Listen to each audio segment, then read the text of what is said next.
Saber Direito desta semana é sobre processo penal. As aulas abordam a origem das prisões, a prisão temporária e preventiva, medidas cautelares e muito mais. As aulas são com o professor Marcos Guzmão. Olá pessoal, sejam muito bem-vindos de volta ao Saber Direito. É um prazer imenso estar de volta com vocês aqui para a gente poder continuar a nossa conversa sobre o tema do processo penal, prisões. Mas hoje, na aula de hoje, a gente vai tratar sobre a prisão temporária e as demais prisões por força de pronúncia e por força da sentença.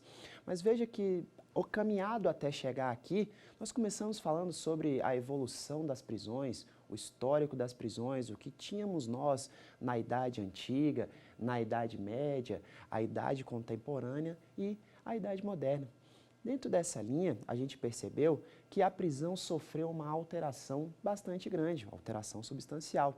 Eis que, em primeiro lugar, tinha por objetivo guardar o corpo daquele que transgredia as normas para uma posterior aplicação dos castigos, dos suplícios à época que tinham natureza corporal àquela época. Após, quando a gente passa a tratar da Idade Moderna, a prisão passa a ter a sua primeira característica autônoma. A prisão passou a ser tida, então, como pena. Passada, então, a Idade Contemporânea, a gente conhece e tem os sistemas penitenciários que percebemos nos dias de hoje. Na segunda aula, nós tratamos sobre a prisão em flagrante.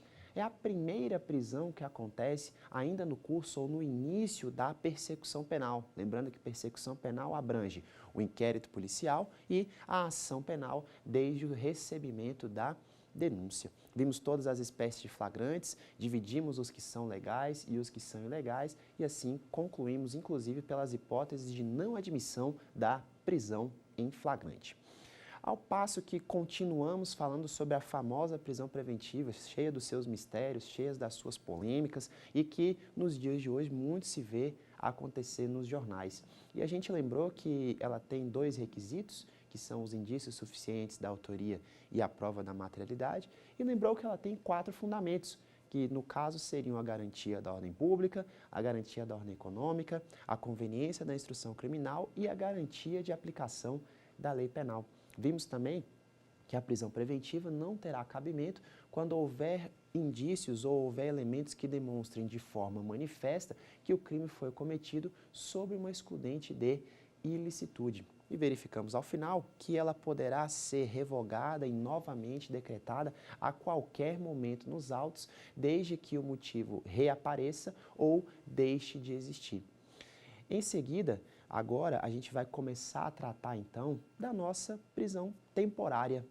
A prisão temporária é uma prisão cabível somente no curso das investigações e, sendo cabível no curso das investigações, é importante que a gente trate algumas situações relativas ao inquérito policial. E aí a gente parte lá para o nosso Código de Processo Penal, para ser mais específico lá no seu artigo 4º, para compreender o seguinte: a polícia judiciária será exercida pelas autoridades policiais no território de suas respectivas circunscrições e terá por fim a apuração das infrações penais e de sua autoria. O que consta do artigo 4º do nosso Código de Processo Penal vem ou flui lá do artigo 144 da Constituição Federal. Lá fica estabelecido que as atividades de polícia judiciária serão exercidas pela Polícia Federal, pela Polícia Ferroviária Federal, pela Polícia Rodoviária Federal, as polícias civis nos estados e assim por diante. Então veja que a Constituição, aliada à leitura do parágrafo 4º do CPP, vai trazer para nós que a competência então para a apuração de infrações é da Polícia Judiciária, que tem então o caráter repressivo. Ao passo que a Polícia Militar tem um caráter ostensivo, a Polícia Judiciária, que são as polícias civis, a Polícia Federal, trabalham já com o caráter repressivo, ou seja, é o momento em que a ação penal ou a infração penal já ocorreu. Então, estabelecidas essas premissas, a gente passa a saber como é que o inquérito policial é instaurado, como é que ele pode ser, então, aberto. Lá no artigo 5º do Código de Processo Penal, vai dizer para nós: nos crimes de ação pública, o inquérito policial será iniciado, inciso 1, de ofício, inciso 2, mediante requisição da autoridade judiciária ou do Ministério Público. ou a requerimento do ofendido ou de quem tiver qualidade para representá-lo. Nesse sentido, a gente verifica que as formas, então, de abertura do inquérito seriam propriamente de ofício. Quando a gente fala de ofício, é quando a própria autoridade policial teve notícia de uma infração penal. Ao passo que o auto de prisão em flagrante também pode ser uma determinação ou pode ser o pontapé inicial para a instauração do inquérito policial. Partir então do auto de prisão em flagrante ou mesmo da portaria do delegado de polícia que inicia, determina a instauração do inquérito policial, a partir daí iniciadas estarão as investigações. Ainda na mesma linha, o inciso 2 aí do artigo 5º trouxe para nós a possibilidade de requisição. E requisição de quem? Tanto da autoridade judiciária, no momento em que acontecer algum tipo de infração penal, e lembrando, de ação penal pública, e acontecer algum tipo de infração penal ali na presença da autoridade judiciária, também poderá haver a instauração do inquérito policial mediante requisição do Ministério Público. Vale lembrar que, recentemente, o Supremo Tribunal Federal decidiu pela possibilidade do poder investigatório do Ministério Público. Antes, realmente acontecia a investigação pelo Ministério Público, entretanto, discutiu-se durante muito tempo a possibilidade até de anulação de ações penais cujo houvesse a investigação sido iniciada pelo Ministério Público. Nesse sentido, então, o Supremo definiu toda essa situação para dizer o seguinte: entendimento consolidado na Corte hoje é que é possível a realização de investigação diretamente pelo Ministério Público. Entretanto, o Código de Processo Penal ainda traz até hoje a possibilidade que o Ministério Público requisite à autoridade policial a instauração desse inquérito. E assim por diante. Prosseguindo, a gente verifica que o inquérito policial, e aí a gente está falando propriamente da investigação criminal, o inquérito policial ele possui alguns prazos. E esses prazos atingem diretamente a matéria que a gente trata. Veja que quando a gente tratou da prisão em flagrante, a prisão em flagrante, o réu é recolhido já de imediato pela autoridade policial, já ali ainda no calor das emoções da ocorrência da infração penal. E nesse sentido, o que acontece? A partir do momento em que o acusado está custodiado com o Estado, está custodiado perante a autoridade policial possui um tempo. Esse prazo está constando lá no artigo 10 do nosso Código de Processo Penal. Veja que estamos falando para crimes processados e julgados mediante o rito ordinário ou dos ritos que estão previstos no próprio Código de Processo Penal. Por quê? Porque quando falarmos de inquéritos voltados para a lei de tráfico de drogas, por exemplo, teremos prazos diferenciados para o encerramento desse inquérito. E aí a gente parte então para o artigo 10 para ver a sua letra. Assim ele descreve: o inquérito deverá terminar no prazo de 10 dias, se o indiciado tiver sido preso em flagrante ou estiver preso preventivamente, contado o prazo, nessa hipótese, a partir do dia em que se executar a ordem de prisão, ou no prazo de 30 dias, quando estiver solto, mediante fiança ou sem ela. A partir, então, do momento em que a autoridade policial conseguir efetivar, conseguir executar a ordem de prisão, o prazo de 10 dias começa a contar.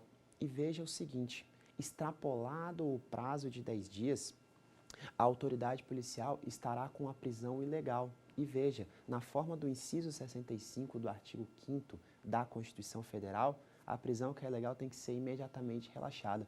Logo, a extrapolação desse prazo de 10 dias enseja a ilegalidade na prisão. Lembrando que o artigo 10 fala para nós sobre a prisão realizada do modo preventivo, ou seja, aquela que é feita por autoridade judiciária, decretada pela autoridade judiciária, por ordem escrita da autoridade judiciária, ou mesmo a prisão em flagrante, na forma lá do 302, que a gente já verificou nas aulas passadas, certo? E prosseguindo, a gente vai agora lá para o artigo 12 do nosso Código de Processo Penal, para dizer o seguinte: o inquérito policial acompanhará a denúncia ou queixa sempre que servir de base a uma ou a outra. Veja bem, o inquérito policial, a gente sabe, é um elemento de informação, um elemento instrutório da denúncia que é dispensável. Para que o Ministério Público, então, possa mover a denúncia, ele precisa ter elementos de informação. E esse elemento de informação não necessariamente é o inquérito policial. Quando a gente trata de elementos de informação, aí nós temos um campo bastante vasto. E falo de elementos de informação porque eles serão utilizados para que o Ministério Público, na forma do artigo 41 do Código de Processo Penal, possa oferecer a denúncia. Esses elementos de informação podem ser relatórios de auditoria, podem ser informações de processos administrativos contra servidores, por exemplo, internos do órgão. Pode ser qualquer situação que possa demonstrar a presença de uma justa causa para a ação penal. Então, não necessariamente será o inquérito policial, que, repito, é uma peça dispensável. Mas quando houver o inquérito policial, ele servirá de base. Olha aí o 12 do CPP falando para a gente, ele servirá de base para a denúncia. É a partir, então, do inquérito policial que haverá ou existirá a chamada necessária justa causa para a ação penal. Lembrando que quando a gente trata de rito do 514 do Código de Processo Penal, a ausência do inquérito policial causa a falta de justa causa para a ação penal. O que eu quero dizer com isso? O rito do 514 é o rito do funcionário público. A denúncia movida sem inquérito policial, no caso do funcionário público, é inepta. Por quê? Porque falta justa causa para o prosseguimento da ação penal. Então, ela deve ser rejeitada nesse caso. Existe essa peculiaridade do inquérito policial aí, em razão dos crimes processados no rito do funcionário público, no 514 do Código de Processo Penal. Daí por diante, a gente retorna para o nosso CPP para ver uma modificação recente, acontecida ainda no ano de 2018, sobre uma situação de ordens de preferência ou algumas mudanças de procedimento que houveram nos inquéritos em razão de alguns crimes específicos. Vamos dar uma olhada. O artigo 13A traz para nós o seguinte: nos crimes previstos nos artigos 148, 149 e 149A, no parágrafo 3º do artigo 158 e no artigo 159 do Decreto-Lei nº 2848, 7 de dezembro de 1940, o nosso Código Penal, e no artigo 239 da Lei 8.069 de julho de 1990, o Estatuto da Criança e do Adolescente. O membro do Ministério Público ou o delegado de polícia poderá requisitar de quaisquer órgãos do poder público ou de empresas da iniciativa privada dados e informações cadastrais da vítima ou de suspeitos. Veja, essa alteração chegou no ano de 2018 no Código de Processo Penal, acrescentando o artigo 13A. Traduzindo toda essa leitura que a gente fez em curtas palavras, a gente começa a ver o seguinte: tanto o Ministério Público agora quanto a própria autoridade policial tem o direito de, caso estejamos falando de crimes como, por exemplo, a extorsão, o sequestro, o cárcere privado, conforme previsto aí no 148, 158, parágrafo 3º, a gente vai verificar que a autoridade policial e o Ministério Público poderão requerer diretamente às empresas privadas dados sobre aquela pessoa. O que isso quer dizer para nós? É que, por exemplo, no curso das investigações, o Ministério Público, a autoridade policial poderão requisitar a operadoras de telefonia, por exemplo, os dados cadastrais de determinada pessoa. Isso para quê? Para facilitar as investigações, para que se possa chegar então mais próximo da apuração ou mais próximo da possível autoria daquele determinada infração penal. Agora veja, tanto mais que nesses crimes, como há situação de privação de liberdade, a gente vai verificar que isso também pode contribuir para quê? Para que a vítima possa ser localizada. Tanto é que o artigo 13A diz que tanto dados da vítima quanto dados dos suspeitos poderão ser requeridos às empresas privadas. Logo, nesse sentido, a gente verifica que não é necessária a autorização judicial. Essas autoridades, a autoridade policial e o Ministério Público, poderão requerer diretamente às empresas privadas esses dados, o que faz com que haja bastante discussão quanto a isso, porque, grosso modo, existe uma certa quebra de sigilo telefônico aí, tá? Então, existe uma discussão isso sobre o ponto de vista da inconstitucionalidade disso, e realmente é de constitucionalidade duvidosa, mas isso deixaremos para o Supremo pensar posteriormente e tratar disso mediante alguma ação direta de controle concentrado. E agora nós vamos a um quiz, para a gente poder solidificar o nosso conhecimento. Vamos lá?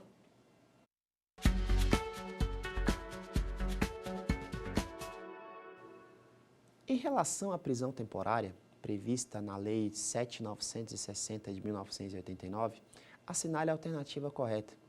É cabível para os crimes que a admitem e somente na fase pré-processual, desde que em atenção a requerimento da autoridade policial ou do Ministério Público, vedada a decretação de ofício.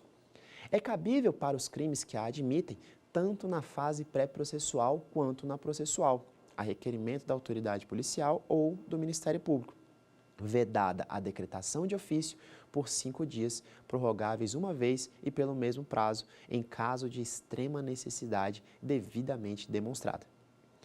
É cabível para os crimes que a admitem, tanto na fase processual quanto na fase pré-processual, podendo ser decretada de ofício ou a requerimento da autoridade policial ou do Ministério Público. Vamos verificar a resposta correta? Letra A. É cabível para os crimes que a admitem e somente na fase pré-processual, desde que em atenção a requerimento da autoridade policial ou do Ministério Público, vedada a decretação de ofício. Veja que quando tratamos de prisão temporária aí prevista na Lei 7.960, é preciso observar os seus requisitos e trataremos deles daqui a pouco, mas para dizer que ela só terá cabimento quando for imprescindível para as investigações. E, por outro lado, será decretada sim pelo prazo de 5 dias, mas jamais de ofício, e somente a requerimento do Ministério Público ou da autoridade policial, dado que ela deve ser imprescindível para as investigações. Agora, prosseguindo, a gente falava sobre a possibilidade, então, do Ministério Público requerer diretamente às autoridades privadas, no caso, às empresas privadas, o encaminhamento de dados pessoais de suspeitos ou de vítimas. E vimos em que crimes isso pode acontecer. Também no ano de 2018, houve um acréscimo do artigo 13A, mas também do 13B, que traz as seguintes previsões.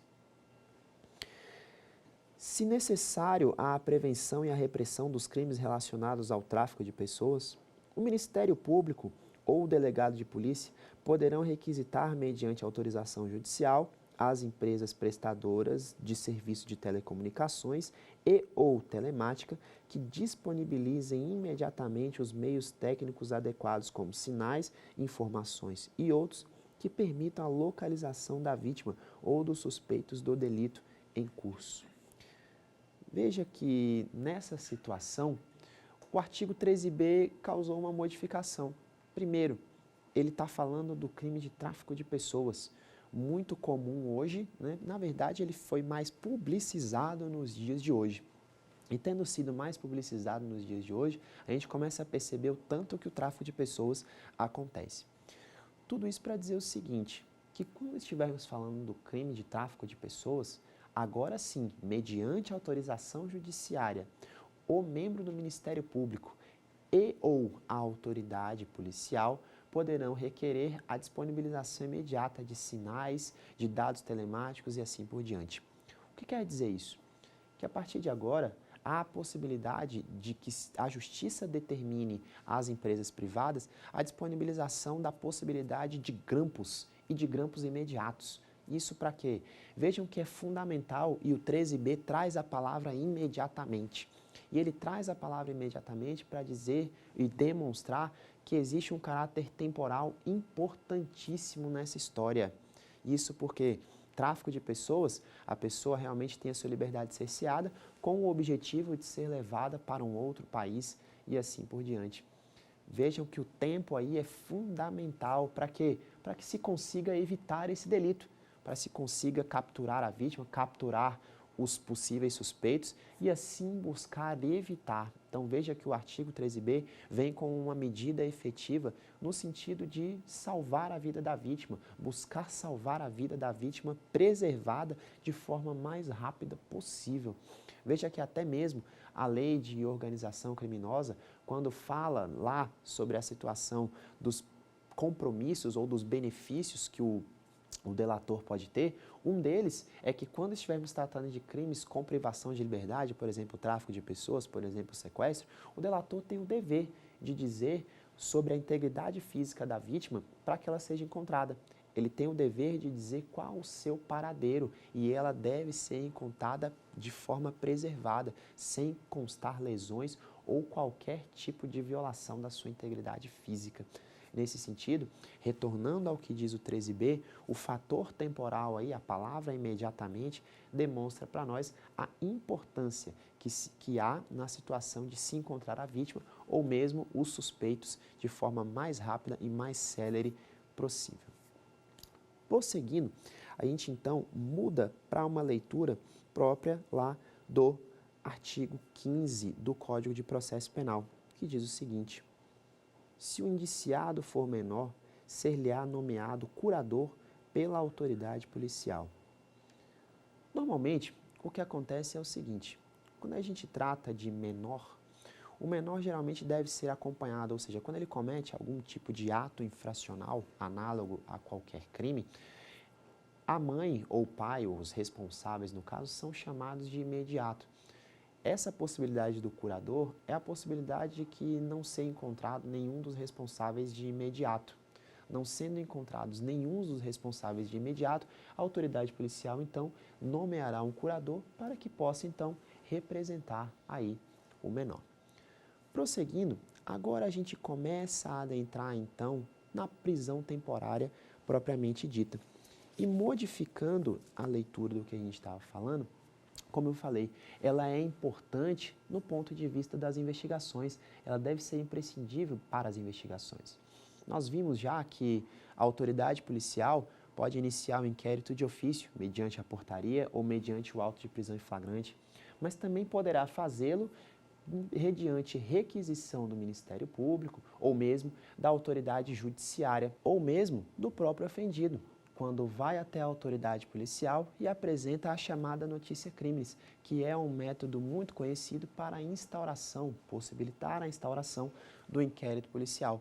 Então, iniciadas as investigações, deflagrado o inquérito policial, a partir desse momento, então, a autoridade policial e o Ministério Público terão, então, a prerrogativa de realizar o requerimento de prisão temporária. Agora a gente vai dar uma lida na Lei 7.960 de 1989, que é a Lei da Prisão Temporária.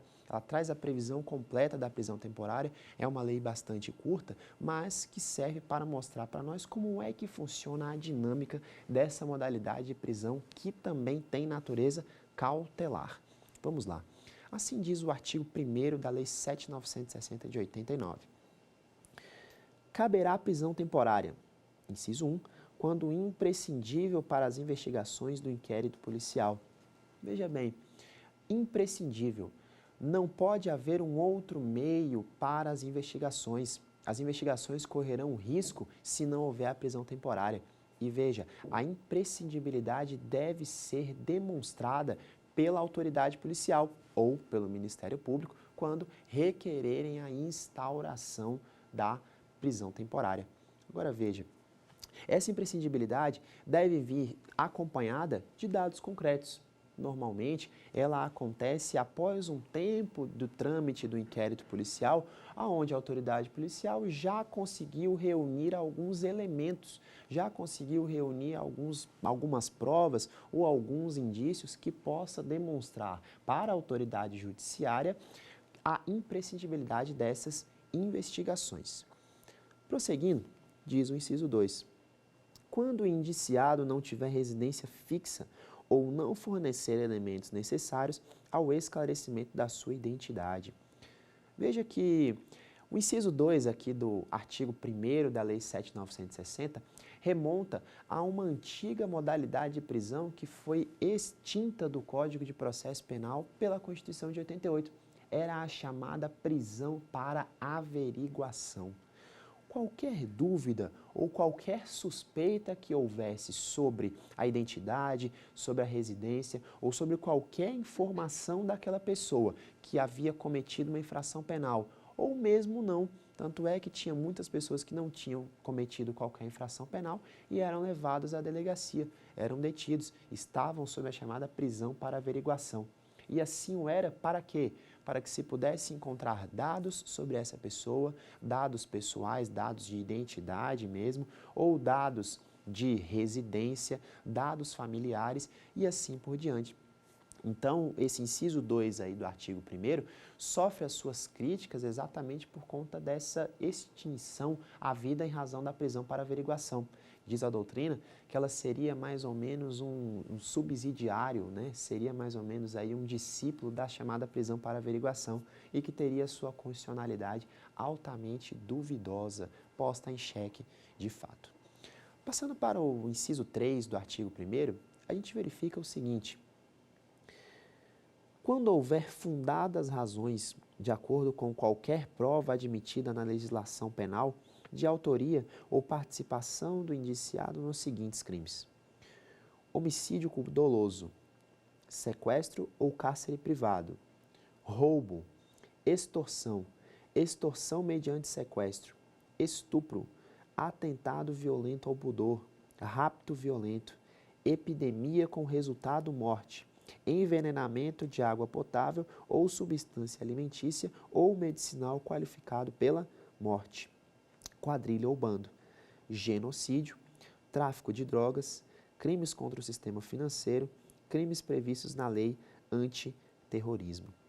Veja que o inciso 3 aí do artigo 1º traz um rol que é um rol taxativo para os crimes que podem admitir a prisão temporária. Alguns deles modificaram, como por exemplo a quadrilha aí sofreu suas modificações, hoje conhecida como associação criminosa. Veja, caso haja fundadas razões, e a lei é muito clara para dizer isso, quando a lei fala de fundadas razões, a autoridade policial não deve demonstrar somente a imprescindibilidade das investigações. Demonstrar a imprescindibilidade das investigações ou imprescindibilidade para as investigações quer dizer que a autoridade policial deve demonstrar, olha só, caso o réu não esteja sob prisão temporária, ele poderá atrapalhar as investigações. Nós poderemos ter dificuldades para reunir determinados indícios, determinadas provas. Se assim o for, haverá então imprescindibilidade e necessária será a decretação da prisão temporária.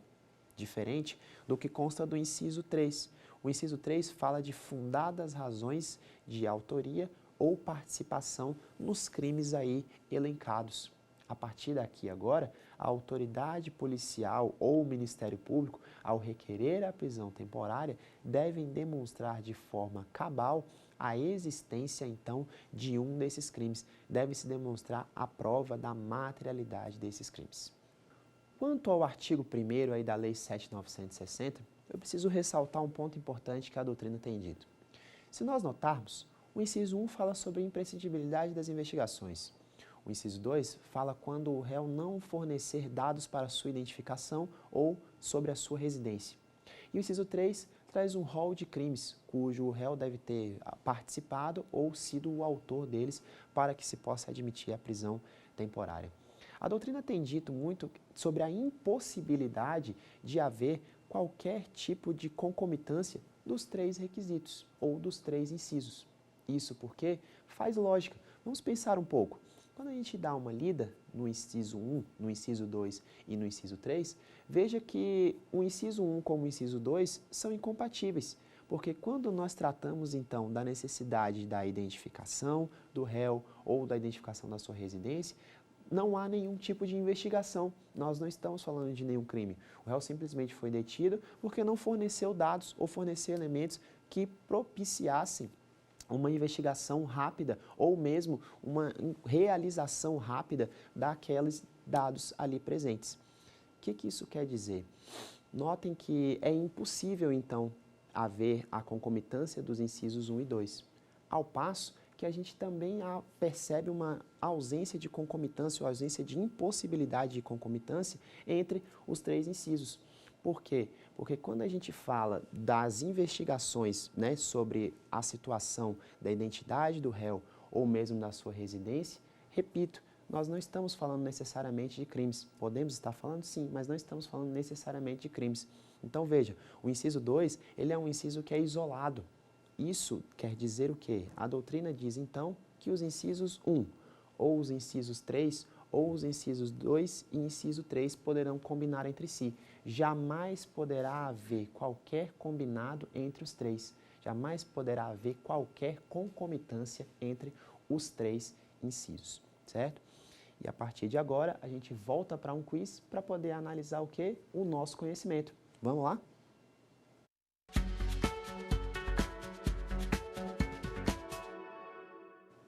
Observados os demais requisitos previstos na Lei 7.960, prisão temporária, caberá prisão temporária quando houver fundadas razões de acordo com qualquer prova admitida na legislação penal de autoria ou participação no indiciado, entre outros, nos seguintes crimes. Letra A, peculato, concussão e prevaricação. Letra B, tráfico de drogas, roubo e concussão. Letra C, roubo, estupro e epidemia com resultado morte. Letra D, cárcere privado, homicídio culposo e extorsão. E letra E, genocídio, terrorismo e peculato. Vamos verificar a nossa resposta certa? Letra C, roubo, estupro e epidemia com resultado de morte. Veja bem, o artigo 1º, inciso 3 da Lei 7.960 de 89, já falei, ele é um rol taxativo. Logo, só caberá a prisão temporária quando estivermos falando desses crimes. E vejam que esses crimes que nós acabamos de ler aqui na letra C estão presentes lá naquele rol. Então, havendo fundadas razões de participação ou de autoria do réu nesses crimes, caberá também a prisão temporária. E vale lembrar o seguinte, veja que a lei é clara ao dizer em fundadas razões baseadas em qualquer prova admitida em direito. Quando a gente fala então de qualquer prova admitida em direito, aqui a lei causou uma certa confusão, porque nós estamos ainda no campo das investigações. E o campo das investigações é o momento em que há reunião de indícios, não a produção de provas. Provas é aquela feita sob o crivo do contraditório, sob o crivo da ampla defesa, que estão previstas lá nos artigos 155 e seguintes do Código de Processo Penal. Aqui, no campo do inquérito, estamos falando de indícios e nós já vimos que o conceito de indício está presente no artigo 239 do Código de Processo Penal, ou seja, são elementos que reunidos permitem a indução de um raciocínio ou a chegada a uma conclusão. A partir daí, então, a gente precisa só observar e ficar ligado e prestar atenção nessa pequena peculiaridade da lei. A Lei 7.960, então, fala sobre a possibilidade de fundadas razões quando houver prova da participação do crime previsto nesse rol aí elencado. Tudo isso para dizer o seguinte, aqui não estamos falando de prova, aqui nós nem começamos a ação penal ainda, estamos ainda no curso das investigações. Ao passo que a gente troca a palavra provas pela palavra indício para que fique tudo constitucionalmente previsto. Prosseguindo então no estudo da nossa prisão temporária, a gente passa lá para o artigo 2º. E veja, antes da leitura do artigo 2º, a gente precisa lembrar que a prisão temporária, ela possui alguns prazos para serem decretadas. Além de possuir alguns prazos, ela possui alguns procedimentos que devem ser obedecidos. Nesse sentido, a gente então passa lá para o artigo 2º da Lei 7.960 para verificar quais são esses prazos e quais são esses procedimentos.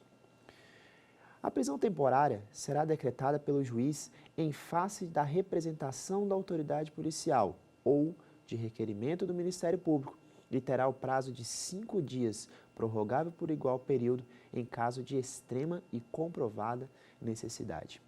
Veja que, então, o artigo 2º comprova para nós que o prazo da prisão temporária será de 5 dias e prorrogável por um período a mais de 5 dias.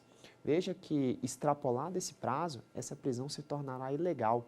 ela deve ser convertida em prisão preventiva ou o réu deve ser posto em liberdade. Por quê? Porque ela só servirá para as investigações. E veja que esse é exatamente o tempo que a nossa autoridade policial tem para realizar a conclusão no inquérito policial quando o réu estiver preso.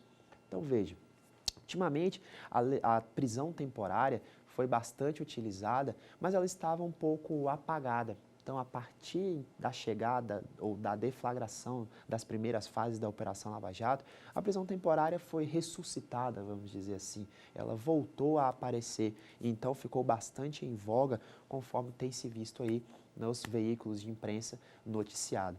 Então, nesse sentido, vale lembrar, prazo da prisão temporária, 5 dias, prorrogável por um período igual de 5 dias. E mediante requerimento do Ministério Público ou representação da autoridade policial. Mas veja, esses devem comprovar a chamada extrema necessidade. Vamos lembrar? Constituição de 88 diz para nós que a prisão é uma exceção e a liberdade é a regra. Logo, cercear a liberdade do indivíduo temporariamente deve ser demonstrado ou deve ser feito somente através de situações robustas, de elementos robustos, de um conjunto probatório robusto que possa então demonstrar essa necessidade. Veja, quando se realiza geralmente a prisão temporária, que tem o prazo de 5 dias na sua primeira etapa, antes da prorrogação, é exatamente o tempo que a autoridade policial tem para quê? Para recolher todos os elementos, realizar a busca e apreensão e buscar documentos necessários, realizar outros procedimentos cautelares, como, por exemplo, o sequestro de bens, como outras medidas cautelares também, que servem ou têm como intuito a reunião de elementos, a reunião de indícios, para que se possa, então, prosseguir nas investigações. Tanto é que, se nós voltarmos ao inciso 1, nós vamos lembrar que a decretação da prisão temporária deve ser feita quando houver imprescindibilidade para a investigação. Essa imprescindibilidade, então, quer dizer o que para nós? Que é necessário que, enquanto o réu estiver preso, a autoridade policial, então, tenha o campo livre para realizar todas as medidas cautelares necessárias no sentido de reunir elementos, de reunir provas e assim por diante. Vamos lá? Continuando no nosso artigo 2º. Na hipótese de representação da autoridade policial, o juiz, antes de decidir, ouvirá o Ministério Público. Veja, vale lembrar que o inquérito policial, conforme nós vimos lá no artigo 5º, será instaurado todas as vezes que nós estivermos falando de ações penais públicas. E por que o Ministério Público vai ser ouvido quando a representação for da autoridade policial? Porque ele, na forma do artigo 129, inciso 1 da Constituição Federal, é o titular da ação penal. Sendo ele o titular da ação penal, ele deve conhecer desde o início todos os elementos e todos os indícios e o que tenha acontecido no curso daquelas investigações. Para quê? Para que forme a chamada opinio delicti, a opinião delituosa, que é o Ministério Público, então, que tem a prerrogativa de denunciar ou não denunciar.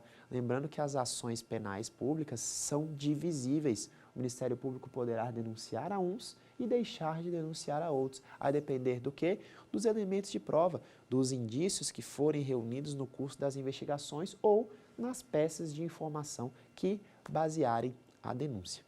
Prosseguindo, o parágrafo 2º diz para nós: o despacho que decretar a prisão temporária deverá ser fundamentado e prolatado dentro do prazo de 24 horas contadas a partir do recebimento da representação ou do requerimento. Veja, 2 pontos importantes nós precisamos lembrar do nosso parágrafo 2º. Primeiro, deve ser decretada a prisão com ordem fundamentada da autoridade judiciária. Então, veja, lembram no 93, inciso 9 da Constituição? Então, ele diz que os julgamentos do Poder Judiciário serão públicos e fundamentadas todas as suas decisões.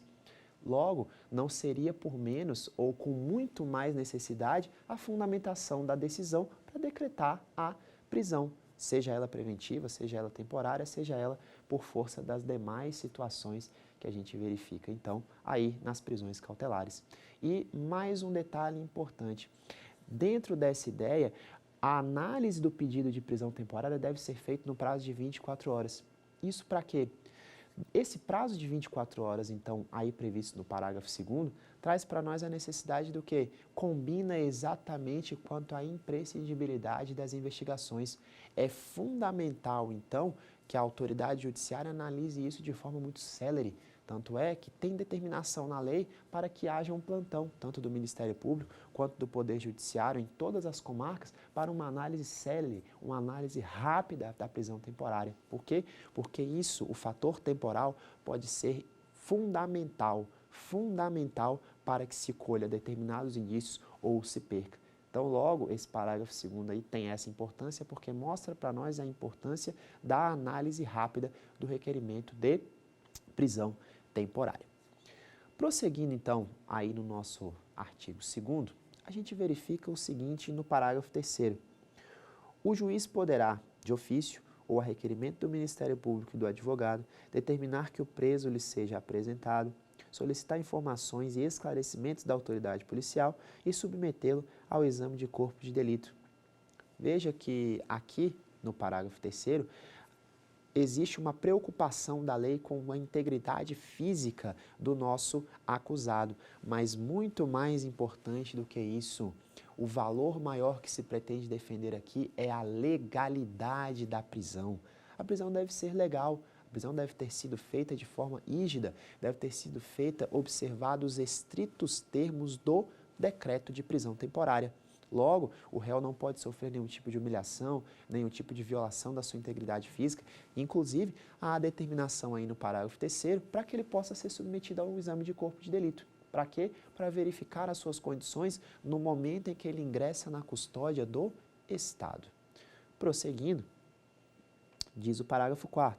Decretada a prisão temporária, expedici-á mandado de prisão em 2 vias, uma das quais será entregue ao indiciado e servirá como nota de culpa. Lembram lá na prisão em flagrante? A prisão em flagrante traz a nota de culpa. E a nota de culpa informava o quê? Informava qual a incidência penal ele está sendo acusado. Aqui, na prisão temporária, também deverá ser informado. Ele deverá ser informado de que está sendo acusado. Quais os fatos? Qual a capitulação criminosa? Vale lembrar, quando estamos no âmbito do processo penal, o réu se defende dos fatos e não da capitulação jurídica. Logo, a nota de culpa deve trazer para eles esses fatos e, trazendo esses fatos, ele deve conhecê-los para saber exatamente do que está sendo acusado, como está sendo acusado, para que possa exercer sua defesa como entender de direito.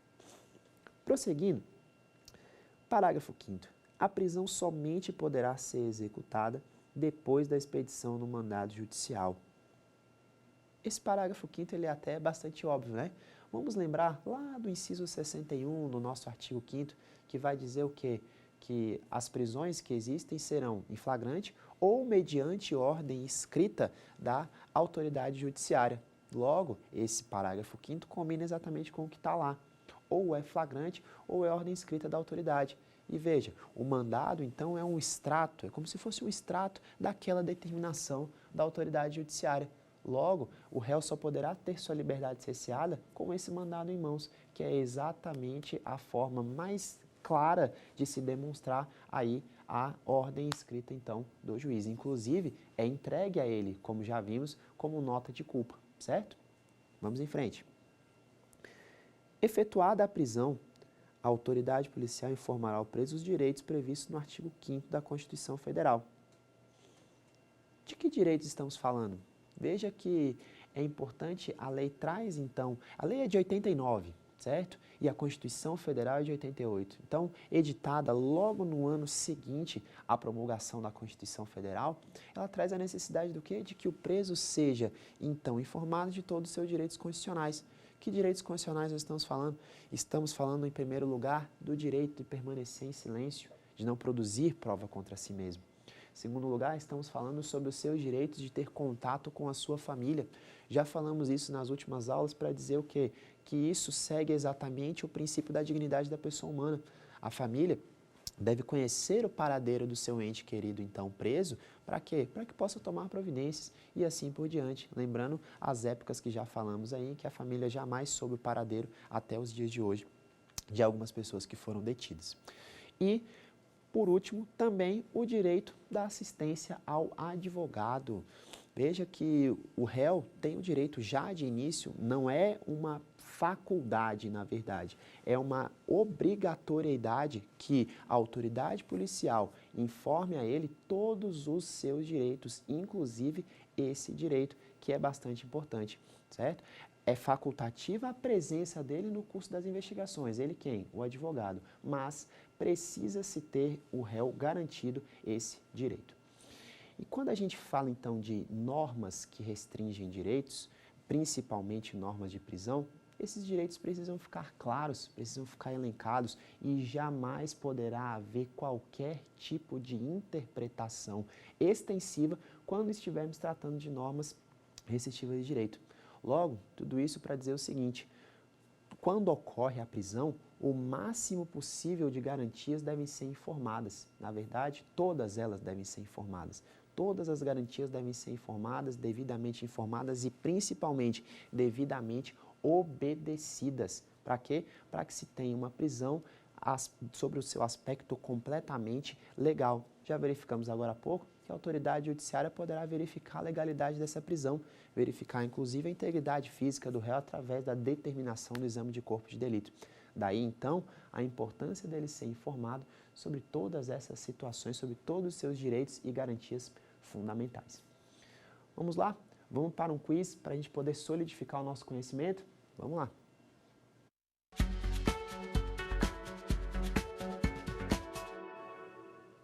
As prisões decorrentes de pronúncia e de sentença penal condenatória com recurso pendente de julgamento pela instância superior não estão elencadas entre as hipóteses de prisão cautelar, visto que se sustentam em instrumento jurídico distinto, isto é, a sentença.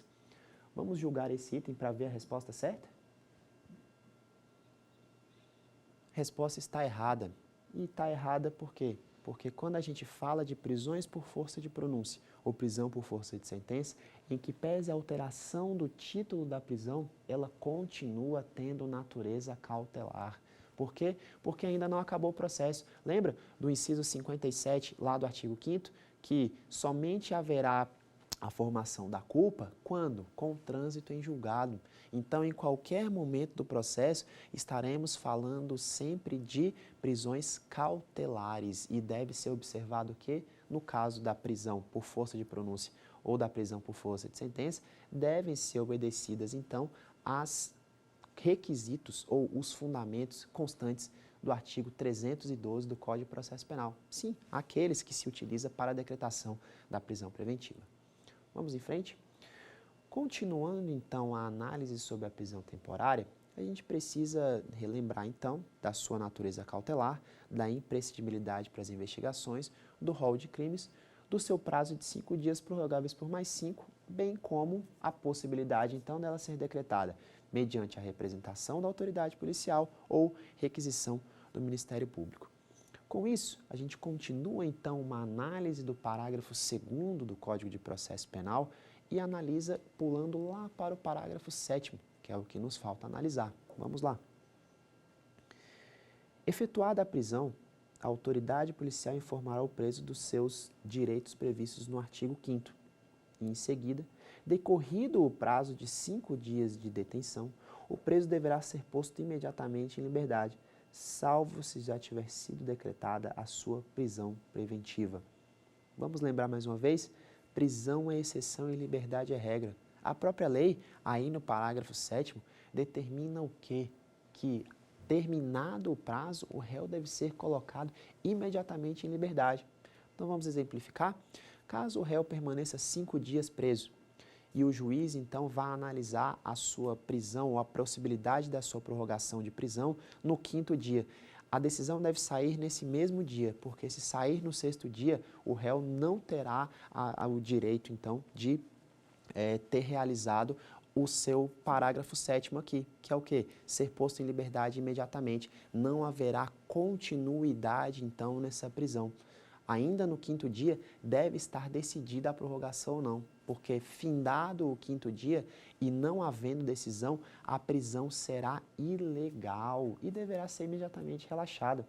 Logo, o réu deve ser posto em liberdade tão logo se encerre o prazo da prisão temporária, seja ele ao final dos 5 dias e não haja a chamada extrema e comprovada necessidade, como também no caso do fim dos 10 dias, quando não haverá mais possibilidade de prorrogação, sendo que o juiz ou o converterá a sua prisão em prisão preventiva, ou o colocará em liberdade diante da ausência de requisitos ou ausência de necessidade da decretação da segregação preventiva.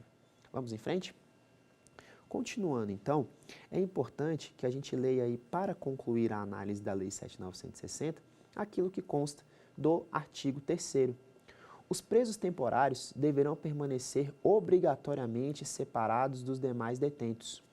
Veja bem, a gente precisa lembrar que o que consta, então, da nossa lei é que os presos que nós estamos tratando agora estão presos a título cautelar, estão presos sem condenação e principalmente sem trânsito em julgado. Note que, então, há uma determinação na lei para quê? Para que o seu tratamento dentro do estabelecimento prisional seja diferenciado daquele que se encontra cumprindo a chamada prisão-pena. Aqui nós estamos falando, relembro, de presos provisórios sem decreto condenatório transitado em julgado. Logo, o seu tratamento até o trânsito em julgado, em nome do princípio da presunção de não culpabilidade ou da presunção de inocência, deve ser um tratamento de inocente até o final do processo, dado que essa é a presunção que a Constituição Federal determina, certo? Terminada, então, a nossa análise aí sobre a prisão temporária, a gente passa a conversar agora um pouco sobre duas modalidades de prisão cautelares que são muito pouco conhecidas, mas que de fato existem. Veja, elas não deixam de ser prisões temporárias, ou cautelares, no caso, né, porque são decretadas quando ainda não há o trânsito em julgado da sentença. Então, enquanto estivermos com o processo em trâmite, estaremos falando, então, de prisões de natureza cautelar. E aí, a gente vai lá para o artigo 387, parágrafo 1º do Código de Processo Penal, que vai dizer o seguinte para nós.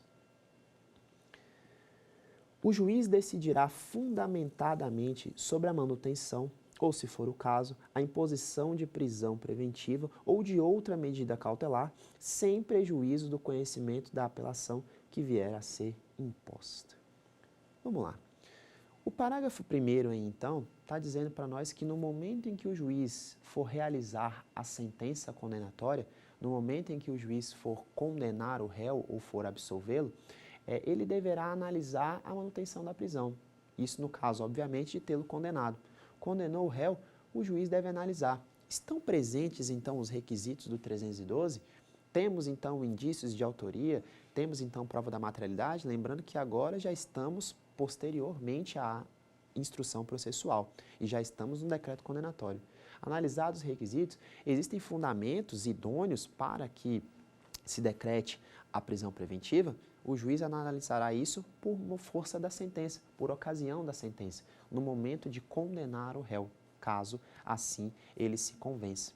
Logo, observados esses requisitos aí, por exemplo, nós podemos ter situações em que o réu respondeu a todo o processo em liberdade. Entretanto, o que acontece? O juiz pode decretar a prisão preventiva caso haja os fundamentos. Lembram? O 316, então, lá do Código de Processo Penal, traz para nós a possibilidade da prisão preventiva ser decretada ou ser revogada a qualquer tempo do processo, inclusive quando estivermos falando da sentença. Por último, para a gente terminar, a gente muda lá para o parágrafo 1º do artigo 413, que vai falar para nós o seguinte: a fundamentação da pronúncia limitar-se-á à indicação da materialidade do fato e da existência de indícios suficientes de autoria ou de participação, devendo o juiz declarar o dispositivo legal em que julgar em curso o acusado e especificar as circunstâncias qualificadoras e as causas de aumento. Aqui nós estamos falando do caso da pronúncia. Isso mesmo, a pronúncia, aquela que define que o réu vai ser levado a julgamento perante o conselho de sentença.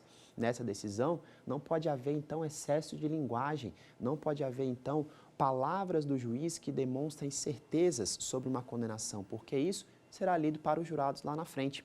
Mas veja que importante, Ao fato de não poder haver excesso de linguagem, não retira do juiz, então, o dever de analisar o quê? A prisão preventiva. Vamos para o parágrafo 3º? O juiz decidirá motivadamente em caso de manutenção, revogação ou substituição da prisão ou de medida restritiva de liberdade anteriormente decretada e, tratando-se de acusado solto, sobre a necessidade da decretação da prisão ou imposição de quaisquer das medidas previstas no título 9 do livro 1 desse Código. Veja bem, por ocasião também da pronúncia, o juiz deverá analisar a necessidade ou a desnecessidade da prisão preventiva. Então, temos duas possibilidades aqui de prisões cautelares também, por força de sentença e por força da pronúncia. Na aula de hoje, então, a gente verificou a prisão temporária imprescindível para as investigações, utilizada para que se possa recolher elementos, recolher indícios para que as investigações, então, posteriormente deem base à ação penal. Verificamos também situações como deflagração de inquérito e como é que funciona todo o trâmite de uma investigação.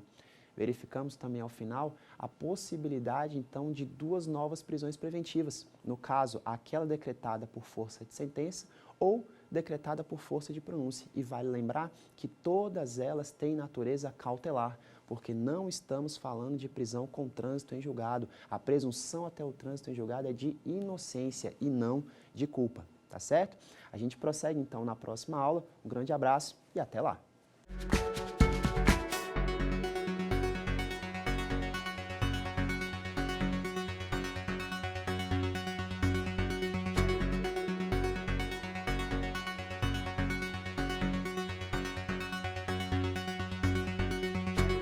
Quer dar uma sugestão de tema para os cursos do Saber Direito? Então mande um e-mail para a gente, saberdireito@stf.jus.br, ou entre em contato pelo nosso WhatsApp.